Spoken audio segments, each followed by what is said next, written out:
Ever found yourself surrounded by people yet feeling utterly alone?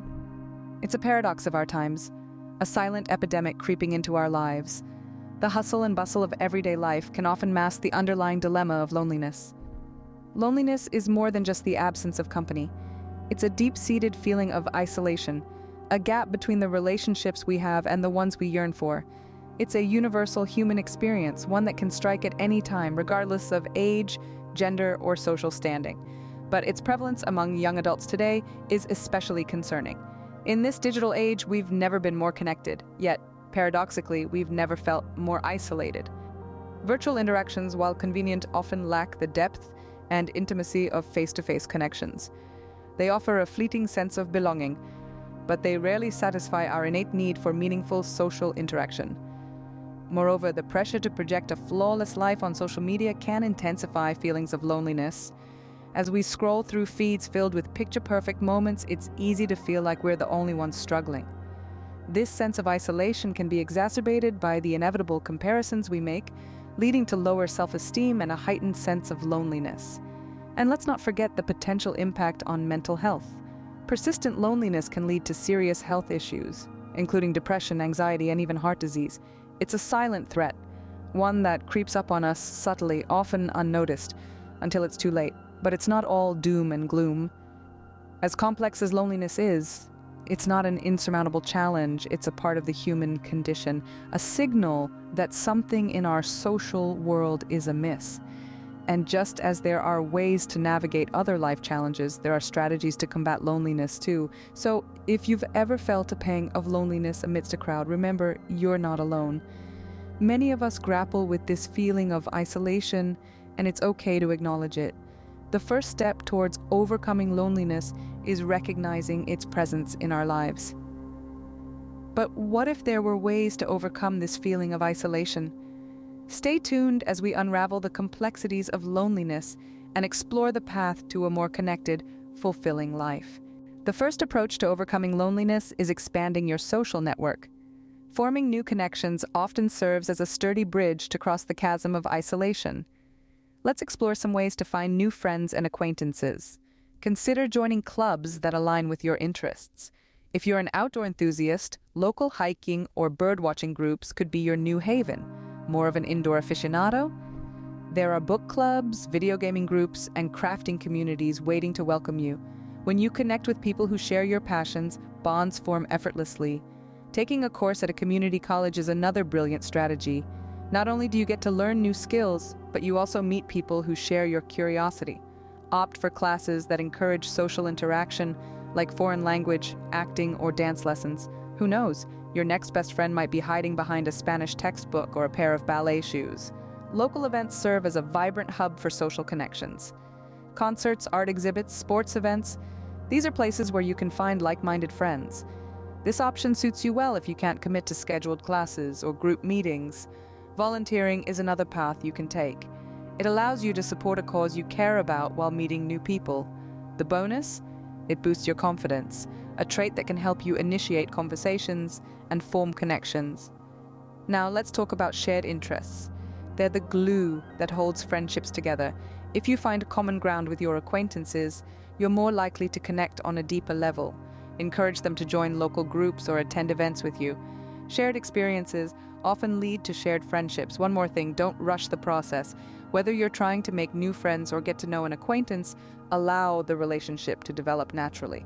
Clinginess might push people away.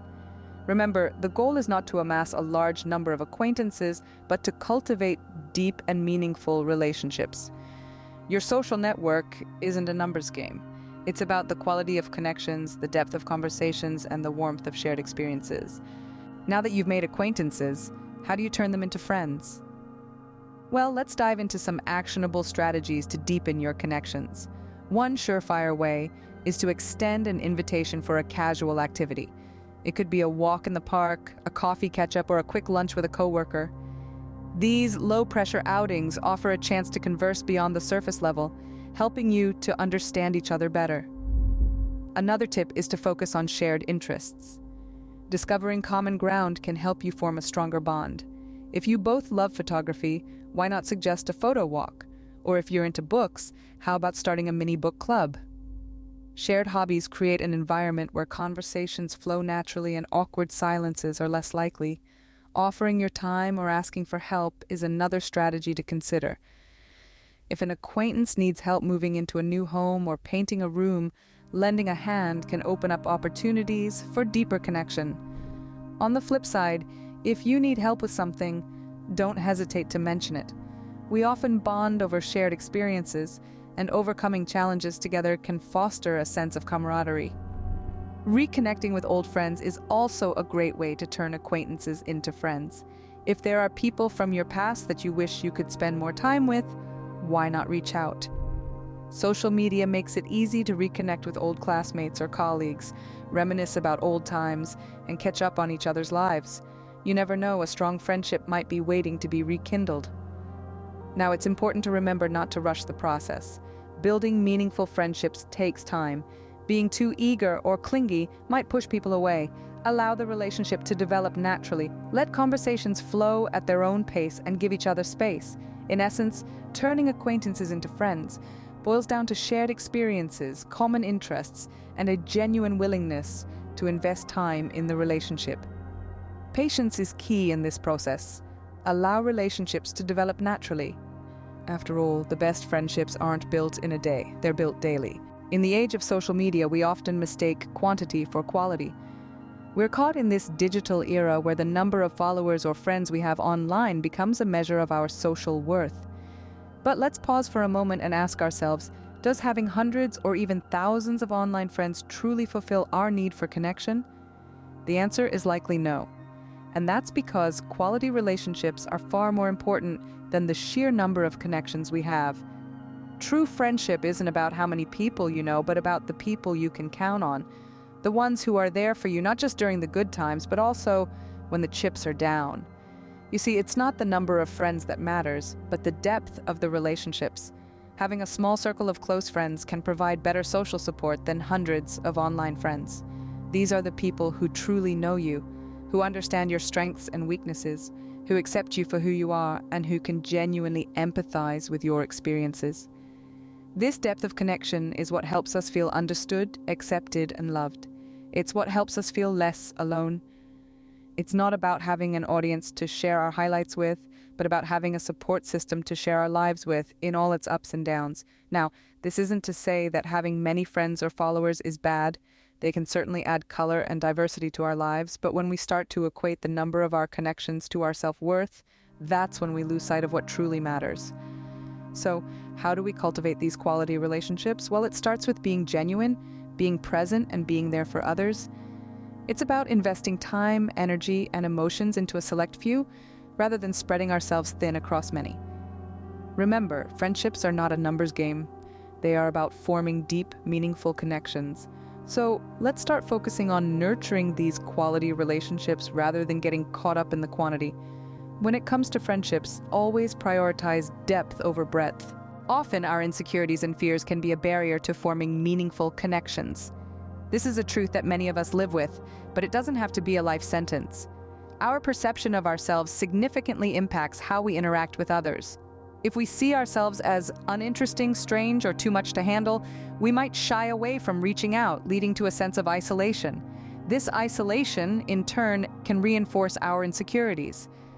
But here's a little secret. Everyone, yes, everyone, feels nervous and awkward in social situations. Even those who seem confident and extroverted have their own set of insecurities. Some people are just better at masking them. So the next time you feel out of place, remember, you're not alone. Now let's talk about overcoming these insecurities. First and foremost, focus on personal growth rather than seeking validation. It's human nature to desire approval from others.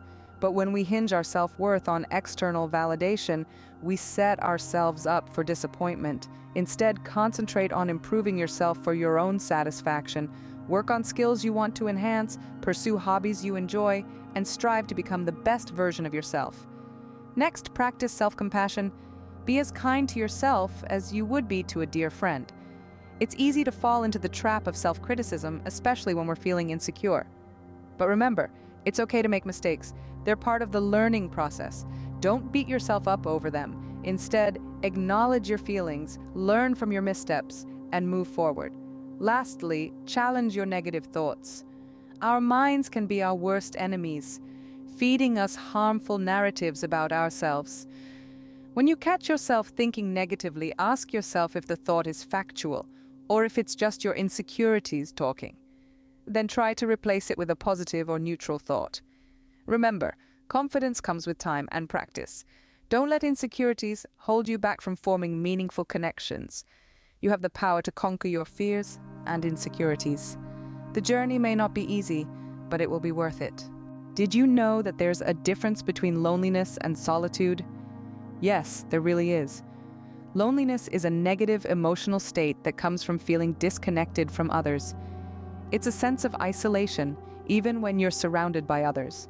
Solitude, on the other hand, is the state of being alone without feeling lonely. It's a positive and constructive state of engagement with oneself, allowing for self-reflection and deep inner growth. Now, you might be wondering, how can I embrace solitude and make it a positive experience?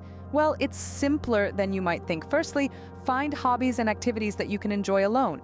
It could be something as simple as reading a book, painting, gardening, or even cooking your favorite recipes. Remember, these activities are not about filling time, but rather about enriching your life. Secondly, practice mindfulness. This is a state of active, open attention to the present. When you're mindful, you observe your thoughts and feelings from a distance without judging them as good or bad. It's about living in the moment and awakening to your current experience, rather than dwelling on the past or anticipating the future. Thirdly, engage in self-reflection. Use your alone time to introspect and understand yourself better. Journaling is a great way to do this. Write down your thoughts, your dreams, and your aspirations. It's like having a conversation with yourself, a conversation that can lead to incredible insights and personal growth. Lastly, remember to be patient with yourself. Embracing solitude is a journey, not a destination. It takes time to feel comfortable with your own company and to appreciate the silence that solitude offers. You see, solitude can be a powerful tool. It allows you to recharge your mental batteries, to find your inner peace, and to tap into your creativity. It gives you the opportunity to discover who you truly are, away from the influence and expectations of others. So, don't fear being alone. Embrace solitude. It's okay to enjoy your own company. So, how do we overcome loneliness and isolation? Well, we've journeyed through a plethora of strategies and ideas today. Let's take a moment to recap and solidify these in our minds. Our first stop was expanding our social network. We discovered that joining clubs that match our interests could be a fantastic way to meet people who share our passions. We also discussed the benefits of taking a course at a community college or attending local events. And let's not forget about the power of volunteering. It's not just about helping others, it's also about boosting our confidence and initiating conversation. Next, we delved into the art of turning acquaintances into friends. We learned that extending an invitation, focusing on common interests, and offering our time can all be effective ways to deepen these connections. We also talked about the importance of reaching out to old friends and letting relationships develop naturally, avoiding the pitfall of rushing the process. From there, we explored the concept of quality over quantity. It's not about having hundreds of Facebook friends. It's about nurturing a small circle of in-person friends who truly understand and support us. We acknowledged that while older individuals might have smaller social networks, their relationships are often more satisfying and less stressful. Our journey then took us through the terrain of social insecurities and fears. We discussed how our self-perceptions can impact our interactions with others. We acknowledged that it's normal to feel nervous and awkward in social situations, and we emphasized that it's crucial not to let these feelings prevent us from reaching out. Finally, we embraced solitude, recognizing it as an opportunity for self-reflection and personal growth. We learned that being alone doesn't have to mean being lonely, and that finding contentment in our own company can be empowering. In essence, overcoming loneliness and isolation is about connection. It's about reaching out, opening ourselves up to new experiences, and forming meaningful relationships. It's about facing our fears, challenging our insecurities, and embracing the beauty of solitude. While it's true that everyone experiences loneliness at some point, it's important to remember that it's a feeling, not a permanent state. It's a signal that we might need to make some changes in our lives, to seek out more social interaction, or to address our insecurities. But above all, it's crucial to remember that you are not alone. There are people out there who care about you, who want to connect with you, and who would be enriched by your presence in their lives. Remember, it's okay to feel lonely sometimes. What's important is not to let it define you. Reach out, connect, and remember, you're not alone.